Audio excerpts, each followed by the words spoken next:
हम तुम्हारी तपस्या से प्रसन्न हुए। अपना इच्छित वरदान मांगो।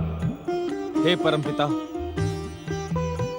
मैंने अपनी माता दिति के आग्रह पर आपकी आराधना सहित कठोर तपस्या की है। आप मुझे वही वरदान प्रदान करें जिससे मेरी माता संतुष्ट हो। तुम्हारी माता दिति हमारी भी पौत्री है वज्रांग, किंतु वो द्वेष और ईर्ष्या से प्रेरित होकर स्वर्ग पर तुम्हारा अधिकार स्थापित करने की इच्छुक है। उसकी इच्छा है अदिति पुत्र इंद्र स्वर्ग से पतित हो। हाँ परमपिता, मेरी तपस्या का यही उद्देश्य था। किंतु हम किसी को कष्ट देने का वरदान नहीं दे सकते। यदि तुम्हारे मन में कोई दुर्भावना हो तो हम तुम्हें कदापि वरदान प्रदान नहीं करेंगे। तो क्या आप मेरी तपस्या की उपेक्षा करेंगे? यदि तुम्हारी दुर्भावना प्रकट हुई तो ऐसा करने को हम विवश होंगे दिति पुत्र वज्रांग। किंतु जन्म से लेकर अभी तक तुमने सद्भावना का परिचय दिया है। इस कारण तुम हमसे अतुल बल और इच्छा अनुसार दैत्य सेना प्रकट करने का वरदान प्राप्त कर सकते हो। हाँ परमपिता, मैं अपनी माता दिति के आदेशानुसार अमरता का वरदान पाने का इच्छुक हूं। असंभव। मृत्यु प्राणी लोक का अटल नियम है। हम तुम्हें अमरता का वरदान कदापि प्रदान नहीं कर सकते।